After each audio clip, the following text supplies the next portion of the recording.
Hello my dear students. Vector space में जो हम एक्सरसाइज कर रहे हैं 6.3 उसमें हमने कुछ नल स्पेस के बारे में पढ़ा था। अब कुछ एक और हम कुछ डिस्कशन कर लेते हैं वन टू वन और ऑन टू फंक्शन। आप लोगों को पता भी होगा कि वन टू वन और ऑन टू फंक्शन क्या होता है। वन टू वन फंक्शन क्या होता है? अ लीनियर ट्रांसफॉर्मेशन, एक लीनियर ट्रांसफॉर्मेशन अगर हो टी यू से V is called one to one या injective if and only if कि अगर हमारे पास इस तरह हो कि हम ये ट्रांसफॉर्मेशन को आपस में बराबर रखें तो ये इम्प्लाई करे कि वो आपस में वेक्टर भी नहीं है। u1 किसके बराबर हो? u2 के। आपने ये पढ़ा भी हुआ वन वन फंक्शन कि अगर हम फंक्शन को बराबर लेके चले तो वैल्यूज भी आपस में बराबर हो। यहाँ भी यही है कि अगर हम ये ट्रांसफॉर्मेशन को आपस में इक्वल लेके चलें तो ये इम्प्लाई करे कि u1 किसके बराबर है? u2 के। आपने ये वाली पढ़ी हुई है। यहाँ इन्होंने एक और भी हम इस्तेमाल कर सकते हैं, ये वाली है। मतलब असल में तो दोनों आपस में ये इक्विवेलेंटली स्टेटमेंट है, ये इसी की कंट्रापोजिटिव स्टेटमेंट है, लेकिन हम यही असल में ज़्यादा यूज़ करते हैं कि हम फंक्शन को बराबर लेके चलते हैं और उसके एलिमेंट्स को आपस में इक्वल प्रूव करते हैं। लेकिन ना ये भी इसी का फॉर्मूला होता है, यानी इससे भी हम प्रूव कर सकते हैं उल्ट लेके कि अगर हम जो ट्रांसफॉर्मेशन है उसको बराबर ना लेके चलें और ये प्रूव करें, यानी ये कि अगर u1 u2 के बराबर नहीं है ना तो फिर हमने ये प्रूव करना होता है कि टी ऑफ u1 और टी ऑफ u2 भी आपस में इक्वल नहीं है, यानी ये ना इसी का उल्ट है। यहाँ हम लेके चलते हैं कि बराबर हो तो एलिमेंट्स बराबर होते हैं, यहाँ लेके चलते हैं कि अगर बराबर ना हो तो ये ट्रांसफॉर्मेशन भी आपस में बराबर नहीं होती। अच्छा, ऑन टू क्या होता है? ऑन टू फंक्शन होता है आपके पास कि अगर तो आपकी रेंज जो है ना वो पूरी की पूरी इस वी सेट के बराबर आ जाए। रेंज का तो मतलब क्या होता था कि आप यहाँ से जो मैपिंग अप्लाई करते हैं और जो आंसर आता है वो रेंज होता है और ये पूरा वी सेट होता है। अब अगर तो रेंज जो आपकी जितनी भी रेंज आई है अगर वो पूरा का पूरा वी सेट, यानी अगर वी सेट में भी 3 एलिमेंट है और आपने ये जो रेंज ली है उसमें भी अगर 3 एलिमेंट है तो फिर हम कहते हैं फंक्शन हमारे पास क्या ऑन टू है। तो रेंज और अगर ये वाला सेट आपस में इक्वल आ जाए तो हम, क्योंकि ये वी वाला सेट जो होता है वो कोडोमेन होता है, ये आपने वैसे भी बातें पढ़ी होंगी कि वी वाला सेट आपके पास क्या होता है? कोडोमेन वाला कोडोमेन होती है। और रेंज क्या होती है? जब आप यहाँ से मैपिंग अप्लाई करें इसके एलिमेंट्स पे और जो आंसर इधर करके आते हैं उसको रेंज करते हैं। तो अगर रेंज और ये जो कोडोमेन वाला सेट है ये सारा आपस में इक्वल हो जाए तो हम कहते हैं फंक्शन ऑन टू है। और आइसोमॉर्फिज्म क्या होता है कि अगर लीनियर ट्रांसफॉर्मेशन के अंदर वन वन भी हो ऑन टू भी हो तो वो क्या बन जाता है? आइसोमॉर्फिज्म बन जाता है। अब ना एक हमारे पास थ्योरम है, इंपॉर्टेंट थ्योरम है, आगे इसके रिलेटेड क्वेश्चन भी होगा कि एक लीनियर ट्रांसफॉर्मेशन हमारे पास है टी यू से V is one to one if and only if कि अगर नल स्पेस सिंगलटन जीरो के बराबर है। अब अगर आपने ये थ्योरम भी करना है ना तो इससे जो पिछला लेक्चर है ना जिसमें हमने नल स्पेस को डिस्कस किया था आपने वो जरूर पहले देख लेना है, क्योंकि यहाँ नल स्पेस इस्तेमाल होनी है। इस थ्योरम में उन्होंने आपको ये कहा है कि इफ एंड ओनली इफ के साथ है, यानी आप ये लेके चलें ये प्रूव करें फिर ये लेके चलें और ये प्रूव करें। क्वेश्चन में आपने ये, हम सबसे पहले लेके चलते हैं कि फंक्शन वन वन है और प्रूव करेंगे कि नल स्पेस में सिर्फ सिंगलटन जीरो है। लेट लीनियर ट्रांसफॉर्मेशन यू से वी है, हम लेके चल रहे हैं इस केस में कि वो वन टू वन है। हमने प्रूव करना है कि नल स्पेस सिंगलटन जीरो है। अब आप ऐसा करो नल स्पेस में से यू ले लो कि यू बिलोंग करता है नल स्पेस में से। देन अब आपको नल स्पेस की डेफिनेशन का पता है कि नल स्पेस में से तो अगर कोई भी एलिमेंट लिया जाए तो उस पर अगर ट्रांसफॉर्मेशन अप्लाई की जाए तो आंसर किसके बराबर आता है? जीरो के। ये मैंने कहा है नल स्पेस की डेफिनेशन है जो मैंने पिछले लेक्चर में करवाई हुई है। अगर कोई भी एलिमेंट नल स्पेस से आप लेते हो ना तो उस पर अगर ट्रांसफॉर्मेशन अप्लाई हो तो आंसर जीरो आता है। तो ये मैंने सिर्फ नल स्पेस की डेफिनेशन इस्तेमाल की है कि यू मैंने नल स्पेस में से लिया था, उस पर जब टी अप्लाई किया तो आंसर जीरो आता है। ये बात तो है ना नल स्पेस की डेफिनेशन। और ये बात ट्रिवियली है जो मैंने इस साइड पे लिखी है कि जो जीरो पे अगर ट्रांसफॉर्मेशन लगाए ना तो वो आंसर जीरो आता है, क्योंकि जीरो फंक्शन हमेशा किस पे मैप करता है? जीरो पे। ये ट्रिवियली ये चीज सेटिस्फाई करती है और ये हमने डेफिनेशन लगाई है। ठीक है, जीरो हमेशा किस पे मैप करता है? जीरो पे। यानी अगर जीरो की हम ट्रांसफॉर्मेशन लें ना, लीनियर ट्रांसफॉर्मेशन, तो आंसर क्या आता है? जीरो। अब इस बात से हम ये, क्योंकि तीनों आपस में इक्वल है तो हम इसको और इसको आपस में इक्वल लेके चल लेते हैं। हमारी मर्जी तीनों ही आपस में इक्वल है ना, तो यहाँ से हम ये लेके चल सकते हैं कि टी ऑफ यू बराबर है टी ऑफ जीरो के। अब हम तो क्या लेके चले थे कि फंक्शन वन टू वन है, और वन टू वन की क्या डेफिनेशन होती है कि अगर ट्रांसफॉर्मेशन को हम बराबर लेके चलें तो आपस में ये जो एलिमेंट्स होते हैं जिसके अंदर के वो भी आपस में क्या होते हैं? इक्वल। इसका मतलब है कि अगर फंक्शन वन टू वन है तो अगर हम ट्रांसफॉर्मेशन लेके चल रहे हैं तो यू फिर किसके बराबर होगा? जीरो के। तो यू हमारा किसके बराबर हो गया? जीरो के। हमने यही नहीं प्रूव करना था कि जो नल स्पेस है वो सिर्फ सिंगलटन जीरो है, तो हमने नल स्पेस में से यू लिया था और एट द एंड यू भी किसके बराबर आ गया, जीरो के बराबर आ गया। इसका मतलब है कि नल स्पेस में सिर्फ जीरो एलिमेंट ही है, यानी सिंगलटन जीरो। पहला पार्ट तो प्रूफ हो गया। अब कन्वर्सली हम लेके चलते हैं कि नल स्पेस सिंगलटन जीरो है और प्रूफ करेंगे कि फंक्शन 1 to 1 है। हम लेके चले हैं कि नल स्पेस जीरो है और प्रूफ करना है फंक्शन 1 to 1 है। अब 1 to 1 के लिए आपने ट्रांसफॉर्मेशन को बराबर लेके चलना होता है और प्रूफ करना होता है कि ये जो वेक्टर्स हैं u1 और u2 ये भी आपस में क्या है, इक्वल है। मैं इनको इक्वल लेके चली और ये u1 u2 कैपिटल U से बिलोंग करते हैं। इस t ऑफ u2 को आप इस साइड पे लाके माइनस कर दो इज इक्वल टू जीरो। क्योंकि ये t जो है ये लीनियर ट्रांसफॉर्मेशन है, तो हम t को, आपको पता है अगर लीनियर ट्रांसफॉर्मेशन होता है तो हम अलग भी कर सकते हैं और कंबाइन भी लिख सकते हैं। तो मैंने यहाँ अलग अलग था, मैंने कंबाइन करके लिख दिया। लेकिन इसका फायदा क्या हुआ कि ये तो नल स्पेस की डेफिनेशन को सेटिस्फाई कर रहा है। नल स्पेस की डेफिनेशन क्या कहती थी कि अगर कोई एलिमेंट यानी अगर ट्रांसफॉर्मेशन u से v है और कोई एलिमेंट u है और उस पर ट्रांसफॉर्मेशन अप्लाई हो रही है और अगर वो आंसर जीरो दे रहा है, तो इसका मतलब है कि ये सारा जो अंदर वाला एलिमेंट है ना, ये तो किससे बिलोंग करता है, नल स्पेस से। ये मैं नल स्पेस की डेफिनेशन इस्तेमाल कर रही हूँ कि नल स्पेस में वो एलिमेंट जाते हैं जिन पे ट्रांसफॉर्मेशन अप्लाई हो और वो आंसर जीरो दें। तो इस पे भी तो ट्रांसफॉर्मेशन अप्लाई हो रही है और आंसर जीरो आ रहा है, इसका मतलब है ये किस में चला गया, नल स्पेस में। अब हम तो इस पार्ट में लेके चले कि नल स्पेस तो सिंगलटन जीरो के बराबर है, इसका मतलब है कि ये सिंगलटन जीरो आ गया। तो u1 minus u2 is equal to zero. आप माइनस u2 को इस साइड पे आके u2 कर दें तो u1 बराबर, देखो हम ट्रांसफॉर्मेशन को इक्वल लेके चले थे, आपस में जो वेक्टर्स है u1 ये भी किसके बराबर आ गया, u2 के। तो प्रूफ हो गया कि फंक्शन 1 to 1 है। तो इस थ्योरम में तो हमने यही प्रूफ करना था। अब आप देखिए क्वेश्चन, क्वेश्चन नंबर है 11। Late b p2 of x से p2 of x be the differentiation operator. ये क्वेश्चन वैसे बहुत छोटा सा है, 2 लाइनों का है, लेकिन सिर्फ थोड़ा सा समझने वाला और गौर करने वाला है, आपने इस पे थोड़ा सा इसको समझने की कोशिश करनी है।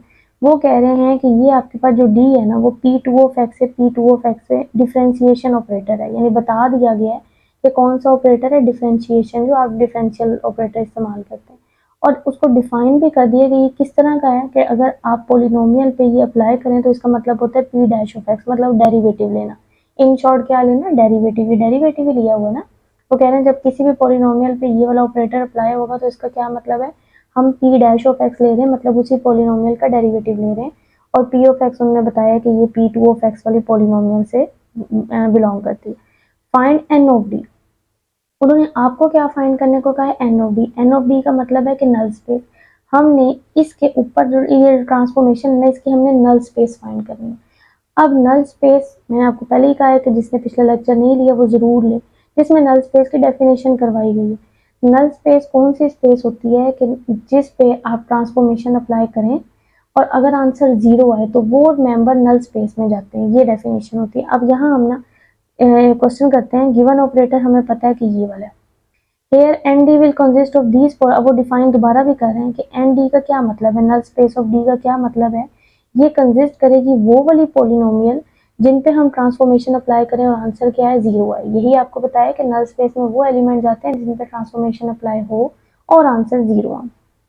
अब आप मुझे खुद बताएं कि अगर तो डेरिवेटिव है, डेरिवेटिव जब किसी चीज पे अप्लाई होता है तो आंसर कब जीरो देता है, यानी ऐसी कौन सी चीज है जिस पर डेरिवेटिव अप्लाई होता है और आंसर जीरो देता है, ये आपको भी पता है।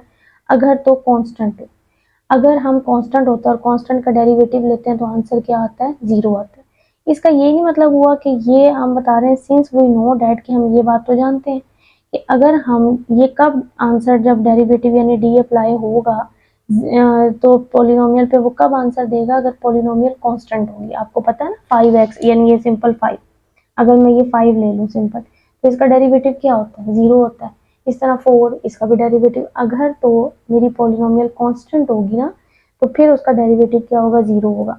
तो हमने यही तो फाइंड करना था कि वो किस पे आंसर जीरो देती है, वही सारे एलिमेंट नल स्पेस में चले जाने से। इसका मतलब है कि जब हम पोलिनोमियल को कांस्टेंट रखते हैं ना तो वो आंसर जीरो देती है। तो नल स्पेस में फिर कौन होगा, null space will consist of all constant polynomial, क्योंकि ये कांस्टेंट पोलिनोमियल एक ऐसा आपके पास पोलिनोमियल है जिस पे ऑपरेटर अप्लाई हो रहा है तो आंसर क्या आ रहा है, जीरो आ रहा है। तो इसका मतलब है कि हमारे एनडी में तमाम कांस्टेंट पोलिनोमियल है। ये आपने तभी समझ आएगी जब नल स्पेस की डेफिनेशन आपको क्लियर होगी। आपने जो डेफिनेशन वाला है लेक्चर, पिछला लेक्चर, वो आपने जरूर लेना है, उसमें डिफाइन किया गया। और वैसे भी यहाँ भी आपको बताया कि नल स्पेस वो वाली स्पेस होती है जिस पे ऑपरेटर अप्लाई हो और आंसर 0 है। तो यहाँ पोलिनोमियल अगर कांस्टेंट रखते हैं तो उस पे ऑपरेटर अप्लाई होता है तो 0 आता है। ये था क्वेश्चन नंबर हमारे पास 11। अब क्वेश्चन नंबर है 12।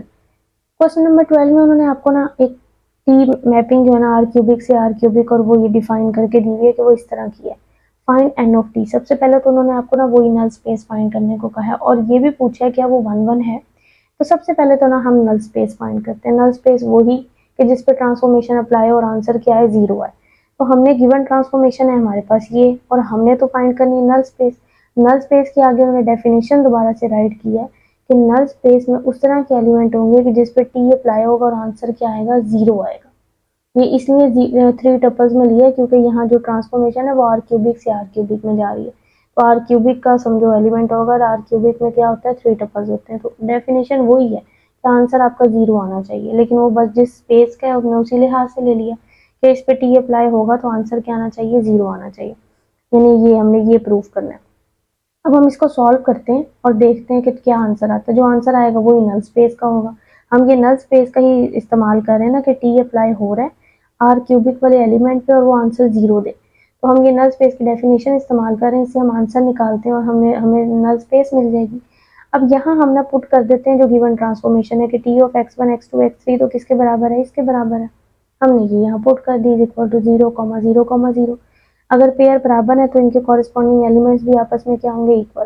तो माइनस एक्स क्यूबिक 0 के बराबर, x1 0 के बराबर, x1 प्लस x3 0 के बराबर। इक्वेशन नंबर 1 और इक्वेशन नंबर 2 से आपको सिंपल x1 की वैल्यू भी 0 मिल जाती है और x3 की वैल्यू भी आपको क्या मिल जाती है 0 मिल जाती है। ये फ्रॉम 1 x3 आपके पास आ गया 0 और फ्रॉम 2 x1 आपके पास आ गया 0। वी शो दैट कि नल स्पेस, अब देखें ना आप इक्वेशन नंबर जरा 3 पे गौर करें। इक्वेशन नंबर 3 में आप x2 नहीं, यानी बेशक इन तीनों इक्वेशन को गौर कर लें, आप तीनों में से ना x2 नहीं निकाल सकते क्योंकि x2 है ही, सिर्फ x3 है, x1 है, x1 और x3 है। मतलब कि ना x1 और x3 की तो वैल्यू निकल रही है और x2 की वैल्यू नहीं निकल सकती, तो हमने फिर x2 को वैसे ही रखना है क्योंकि उसकी वैल्यू निकल ही नहीं सकती है। और हमने फिर उसको क्या रखना है वैसे ही, और x1 और x3 की क्या निकलनी है 0, 0।